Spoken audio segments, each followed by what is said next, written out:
Bem-vindos! Estamos de volta com este programa O Tempo é Agora, aqui na DMTV, a Diário do Minho TV. Um programa semanal em que trazemos um convidado, uma convidada, para uma conversa sobre um determinado tema que queremos aprofundar e conversar. Temos hoje connosco a arquiteta Joana Delgado. O tempo é agora. Bem-vinda, arquiteta Joana. Muito obrigada. Quando se senta para executar um determinado trabalho, o que é que a arquiteta Joana começa por pensar? Começo por pensar naquilo que me é pedido no programa,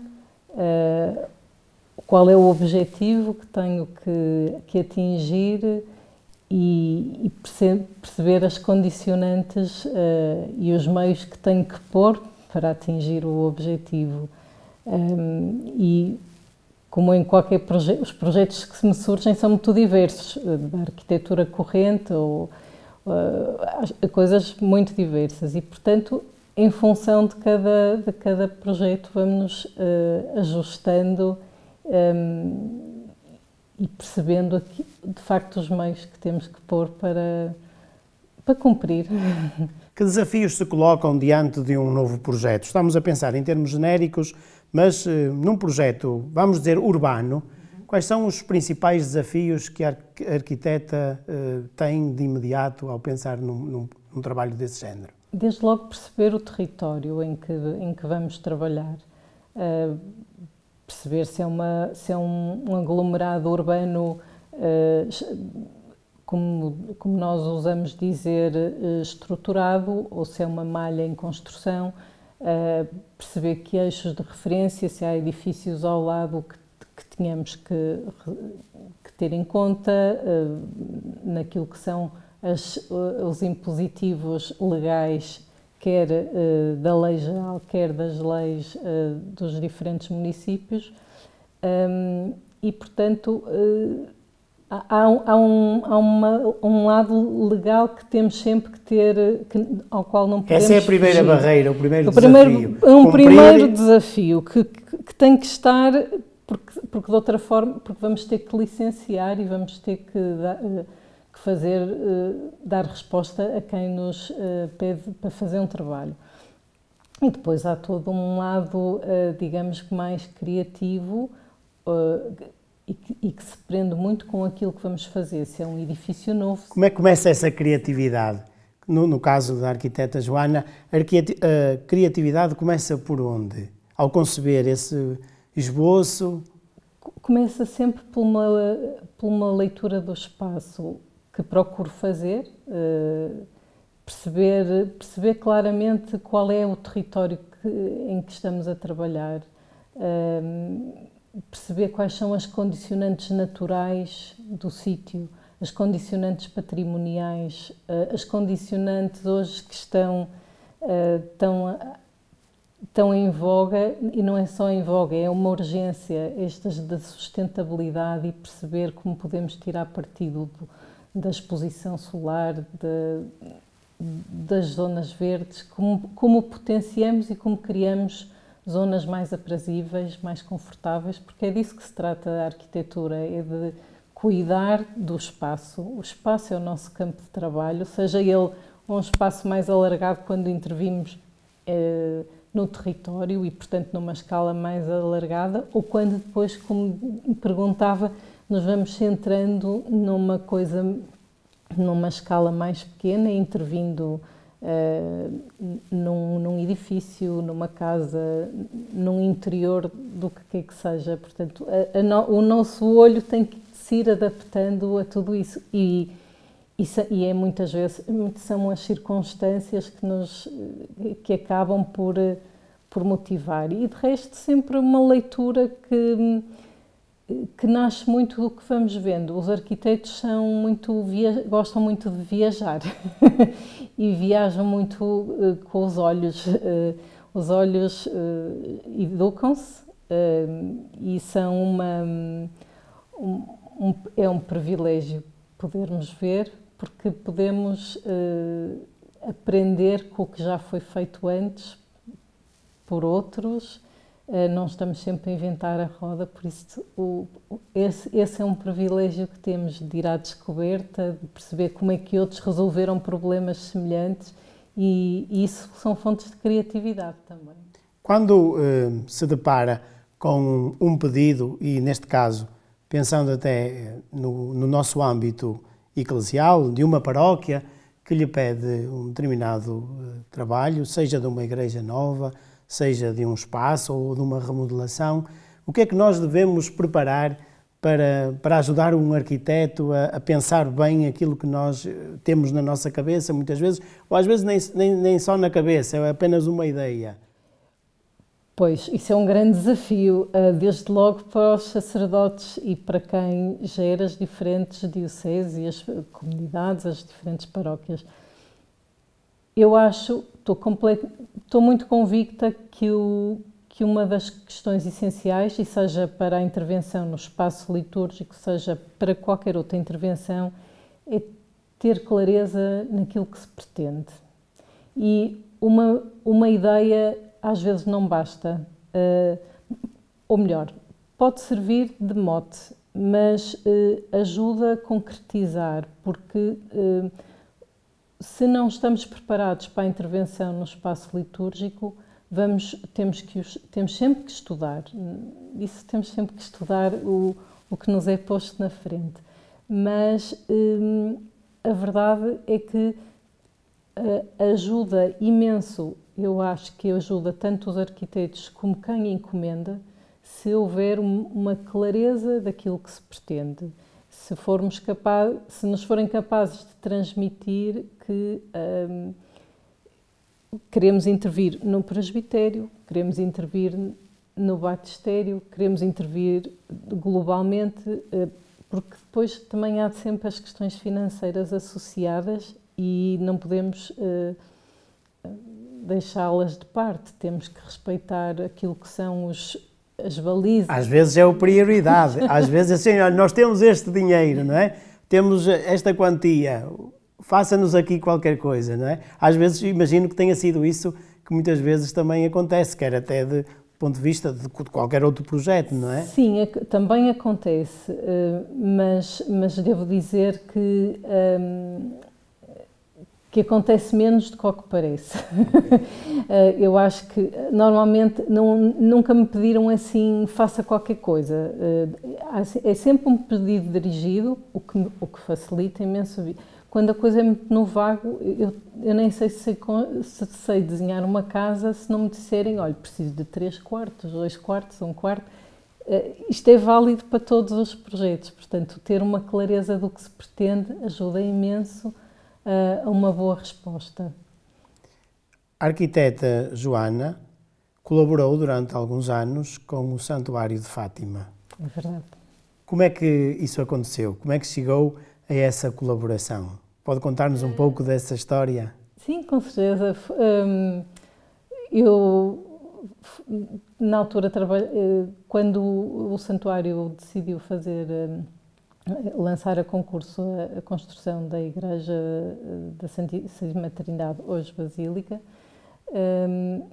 convidou uma série de arquitetos e o arquiteto que ganhou o concurso era um impositivo do santuário que tivesse um representante em Portugal. O arquiteto Tom Bases convidou a arquiteta Paula Santos, com quem eu na altura estava a trabalhar, e depois, dentro do escritório, coube-me a mim colaborar nesse processo, quer na fase de projeto e depois na fase de obra. Como é que sentiu quando lhe foi comunicada essa possibilidade? Foi uma certa surpresa, um desafio, não deixo uma certa satisfação, até porque do ponto de vista pessoal, enquanto católica, é um aspecto que não nego e que me estrutura, era um desafio, mas também perceber um edifício daquela dimensão assusta. Foi fácil de lidar com toda essa dinâmica, fazendo essa ponte com o projeto vencedor e tudo aquilo que depois se desenvolveu a partir daí? Foi um exercício de muitos anos, que eu acho que foi um desafio a vários níveis, porque sendo um edifício particularmente grande, tinha uma equipe enorme, com imensas complexidades ao nível das especialidades a intervir, e depois foi um gosto trabalhar e conhecer o arquiteto Tom Badis e obviamente um prazer, porque já estava a trabalhar com a arquiteta Paula Santos e portanto foi um exercício que se foi fazendo e que, pronto, é o que é, mas foi muito aliciante, sim. Desse primeiro momento, depois ficou então uma colaboração mais permanente durante alguns anos. Sim, na sequência disso, o Santuário convidou-me para trabalhar diretamente com o Santuário, enquanto sou a consultora externa, o que fiz ao longo de 11 anos, quase 12. Foi um exercício de qual guardo grata memória, foi um privilégio, foi uma honra também, sem dúvida, e que fiz de facto com muito gosto. Tive a oportunidade de fazer coisas que não imaginava fazer, outras fiz na sequência de um trabalho normal de projeto, que também tive a oportunidade de fazer, mas foi um abrir também a um aprofundamento das questões de espaço litúrgico que com o tempo foram crescendo, não crescendo, e que tive o gosto de ir aprofundando também. Qual foi o maior desafio, à parte este primeiro grande desafio de coordenar, fazer essa ligação com o projeto e a construção da nova igreja e a Basílica da Santíssima Trindade?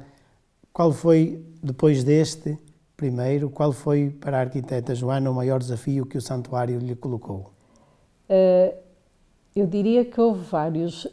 O primeiro, e aquele que me levou o santuário a desafiar-me, foi o perceber como é que uma estrutura complexa como aquela podia fazer e preparar as suas intervenções. E aí foi um campo novo e desconhecido para mim, que foi estudar um tema, fazer um programa para uma intervenção, e foi uma coisa que me criou surpresa e que confesso que gostei. Altamente desafiante, até porque exige um contínuo trabalho com estruturas muito diferentes, a tentar perceber e a estabelecer um programa para dar a outros colegas meus para poderem intervir. Portanto, mas era essa a minha função, era ajudar o santuário a ter claro o que pretendia encomendar. Depois houve inúmeras intervenções e exercícios engraçados, mais do que engraçados, aliciantes e desafiadores, e sem dúvida aquele que de maior importância talvez foi a intervenção na Basílica do Rosário, que nunca tinha sido intervencionado, ou melhor, tinha sido uma breve intervenção nos anos 90 na zona do presbitério, mas desde a sua construção não tinha sido intervencionada. Enfim. Podem explicar-nos um pouco das opções que entretanto foi tomando? Tem agora ali umas mudanças que nós podemos até ver quando há transmissões do Santuário de Fátima. Como é que foi desenvolvendo e como é que chegou a esta proposta que depois se concretizou? Aquele edifício é um edifício muito peculiar e que para os arquitetos às vezes gera algum desconforto, porque à época em que ele foi construído, na Europa Central estávamos a fazer arquitetura moderna, portanto é um edifício com uma linguagem própria e é o que é. Portanto, tratava-se de estudá-lo, percebê-lo, compreendê-lo e, sobretudo, o que o santuário pretendia era fazer uma intervenção de manutenção, repor níveis de desempenho que o edifício ao longo do tempo foi perdendo, nomeadamente, um exemplo muito prático, começava a haver colonizações biológicas nas pedras de tons diversos e que se deviam fundamentalmente a condensações do vapor d'água. É muita gente a frequentar aquele espaço e, de facto, com o tempo, as pessoas, por causa dos frios, foram fechando e não tínhamos penetrações de ar novo, portanto, o ar não circulava e, portanto, condensava. E depois rever tudo que tinha a ver com a iluminação, portanto, há um trabalho muito grande de conservação, é quase cirúrgica a intervenção. Lembro-me de dizer que se no fim pudermos terminar a obra e dizer que eu não passei por cá, estou satisfeita. Não tinha o intuito, porque não o tenho naturalmente, de deixar uma assinatura. Não era isso que me movia, era fundamentalmente ajudar a reestruturar o espaço litúrgico do presbitério, que estava muito confuso, anárquico em alguns aspectos, e aí fomos estudar o que era o edifício na sua origem e repor algumas coisas, e pronto, e depois todos os lugares litúrgicos, sim, foram redesenhados e com eles foram também ajustadas as suas posições em ordem a uma movimentação que toda a liturgia requer. Essa é uma das preocupações, não é? Não apenas colocarmos as coisas num determinado sítio, mas que haja também uma harmonia que corresponda àquilo que é a função do espaço, que é a liturgia, não é? É fundamental. Aliás, é o que a Instrução-Geral de Missa Romana nos pede, é que o espaço permita a movimentação. De alguma forma, a liturgia é um desenrolar cênico. Nós estamos a fazer memória da Eucaristia, desta presença viva e real de Jesus, ali presente no altar, sem esquecer nunca a importância da palavra e, portanto, outro elemento importante. Outro lugar da presença real de Jesus também. E depois a cátedra, onde se assenta quem preside. E estes três lugares, os ditos lugares litúrgicos, têm e devem ter uma consonância, uma articulação entre eles. Mas entre eles há movimentações, quer de quem está, dos diferentes intervenientes, com os diferentes ministérios que têm, quer sejam os presbíteros, quer sejam os leitores, e, portanto, há toda uma movimentação que precisa de espaço, que precisa de ordem, que requer, para dar dignidade à função. Trata-se sempre de um equilíbrio entre aquilo que é funcional e aquilo que queremos transmitir. O espaço litúrgico, com as suas dimensões simbólicas, anda sempre nesta procura de equilíbrio.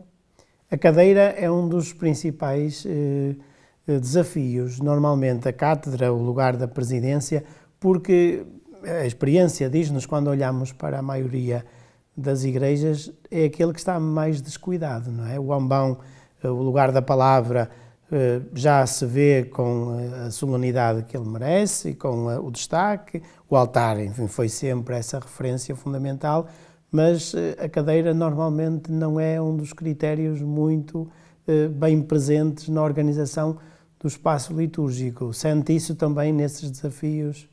Sem dúvida, sem dúvida. O posicionamento da cátedra é sempre um desafio grande, porque temos que ter em conta se estamos num edifício novo, se estamos num edifício existente e se ele tem uma estrutura, por exemplo, pré-conciliar, se o sacrário ainda está ao centro e, portanto, não vamos pôr a sede, a cátedra, à frente.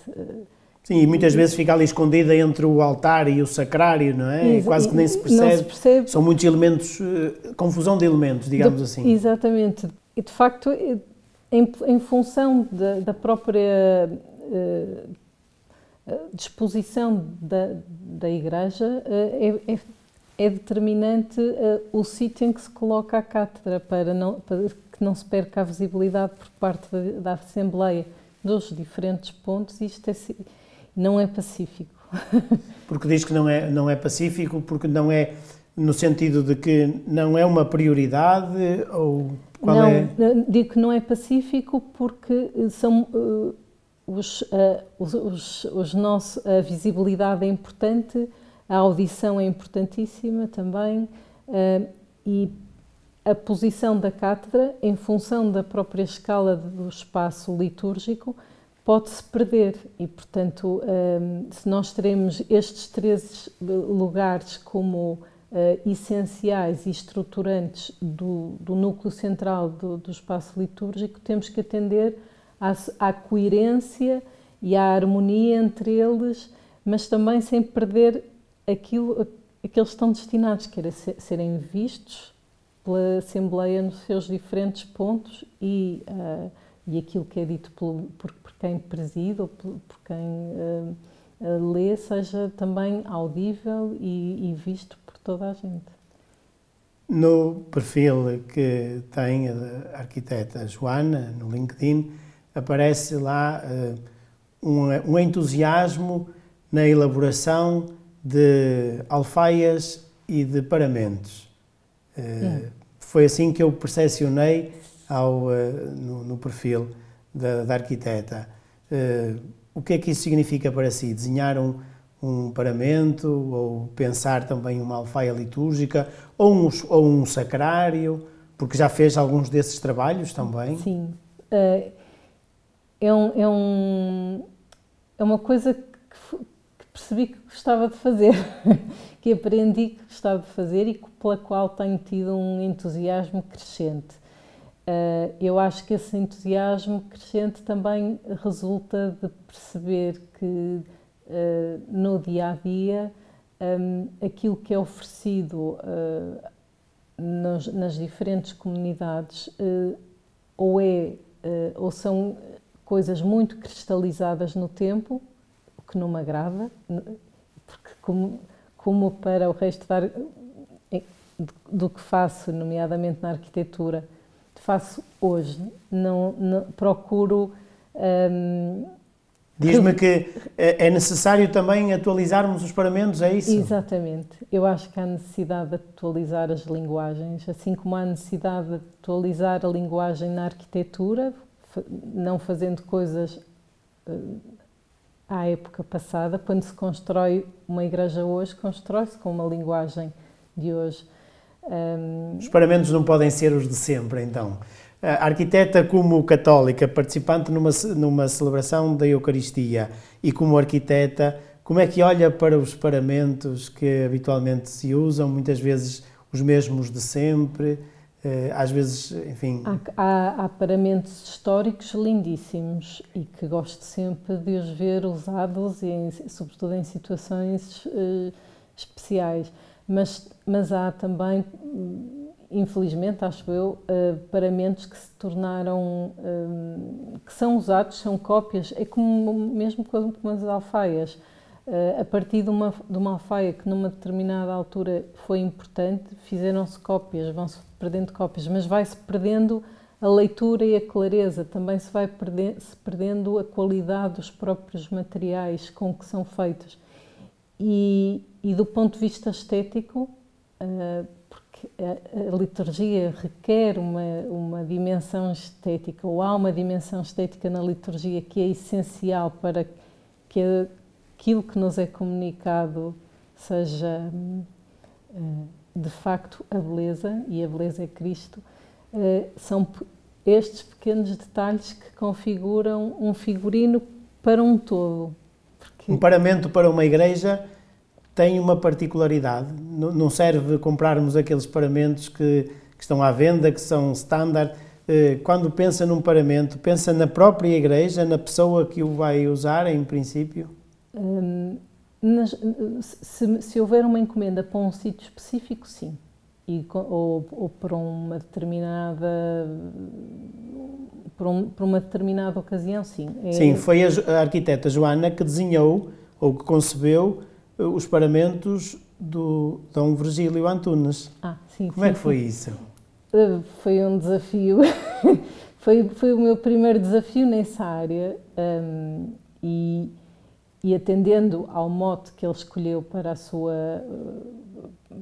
para o seu episcopado, foi com base no texto no qual ele, que é um texto particularmente difícil, da Carta aos Coríntios, enfim, que pensei numa forma, num desenho que desse resposta àquele desafio e recordo-me agora que também tinha a ideia dos moinhos de vento, que ele é de uma zona onde há alguns moinhos, e aquele movimento da hélice que se repete remetia-me também para a oração que se multiplica e que se mantém que se mantém constante. Como é que depois traduziu isso no próprio no paramento, na imagem que nós hoje podemos ver do paramento? O paramento,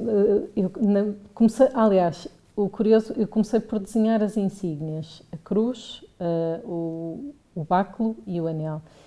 E nasce tudo a partir da cruz. E na cruz eu fiz umas incisões que dão a ideia do movimento do dito moinho e deste movimento de oração. E na cruz também pus com 3 granadas, ou rubi, já não me recordo muito bem, as 5 chagas de Cristo, e aos pés um quadradinho numa safira que representa Nossa Senhora, que é uma leitura de que gosto particularmente, que é a leitura do dia de 13 de maio, que é quando Jesus diz a São João, eis aqui a tua mãe, e portanto eu acho que é uma leitura particularmente, para mim fazia todo sentido, e foi isso que procurei transmitir. Também se destaca uma peça usada no santuário e que foi também usada pelo Papa Francisco, uma custódia que venceu um dos projetos. A arquiteta Joana, como é que desenhou essa custódia? Também foi um desafio difícil. Aquilo foi um concurso por convite, fora do âmbito do santuário. Aquilo foi uma alfaia oferecida pelo movimento da adoração noturna espanhola, por ocasião da sua 25ª peregrinação ao santuário. E foi perguntado ao santuário o que é que lhes fazia falta, porque gostavam de oferecer uma coisa que fosse significativa. E na ocasião o santuário não tinha para utilizar no recinto uma custódia para a hóstia com os 16 centímetros de diâmetro, que tem maior visibilidade. As outras eram todas muito mais pequenas. E então, nesse sentido, foi feito lançado um concurso por convite, e o tema de base era a terceira aparição do anjo, particularmente difícil, porque quando o anjo pega na hóstia e a dá aos pastorinhos, e portanto é um discurso iconográfico difícil de resolver naquela peça. E então o mote que me surgiu foi de facto pensar nos valinhos, o local da aparição do anjo aos pastorinhos. O corpo de Cristo estaria ali na hóstia, e depois havia as asas de um anjo que seguravam, e pronto, foi assim. Mas é inspirado numa árvore, pode ser da vida, que é esse o sentimento que eu acho que perspassa em toda a mensagem de Cristo. Houve também muitas outras intervenções também no santuário, coordenadas pela arquiteta Joana, em pequenos espaços. Sim. E do exterior também teve alguma parte de responsabilidade nesta nova apresentação da esplanada exterior e do altar? Aí só como consultora do santuário, na elaboração do programa e no acompanhamento do santuário nas suas decisões. Não, havia uma equipe externa, liderada pela arquiteta Paula Santos, que é a autora do projeto e que faz essa... em conjunto com o arquiteto Tomás, que fazem essa intervenção. E, portanto, aí, meramente, a acompanhar o santuário na validação da proposta que foi apresentada e que foi executada. Depois há outras intervenções em que, de facto, participei também no mesmo registro como consultora na elaboração dos programas, nomeadamente na reposição do coberto vegetal em torno da Basílica de Nossa Senhora do Rosário, ao longo das duas alas junto da Basílica da Santíssima Trindade, que tinham sido feitas por ocasião da construção da Basílica, mas houve um grande temporal que deitou por terra tudo que estava feito. E, portanto, houve ali necessidade de repor e foi pensado até depois já de uma forma mais alargada essa intervenção. E depois, como projetista, fiz outras coisas, porque, de facto, alguns dos espaços litúrgicos do santuário... O santuário tem uma característica peculiar, é uma estrutura muito grande e recebe grupos de muitas dimensões diferentes e, portanto, também tem espaços que são de dimensões diferentes, mas que o uso é tão intenso que de vez em quando precisam de ser revisitados, revistos e sim, fiz algumas intervenções também aí nesse âmbito, nomeadamente na Capela da Sagrada Família, na Capela de Nossa Senhora do Carmo, na Capela Imaculado Coração de Maria e na Capela do Anjo da Paz. Se não me falha a memória, já é suficiente. Muito obrigado pela disponibilidade para estar connosco, arquiteta Joana. A terminarmos o nosso programa, convido a deixar-nos uma sugestão para aqueles que nos acompanham. Pensei em duas coisas. Uma que é um livro de que gosto particularmente, que revisito, que é Um Deus que Dança, do padre, hoje cardeal Tolentino Mendonça, porque os textos dele constituem sempre novidade, são sempre um mais. É um livro que revisito a miúdo e tem um prefácio de que gosto imenso, do Luís Miguel Sintra, e que leio com igual gosto, até porque tem dois poemas de que gosto particularmente, que é o Cântico das Criaturas, de São Francisco de Assis, e um poema de Sofia de Melo Breiner, que é a Musa.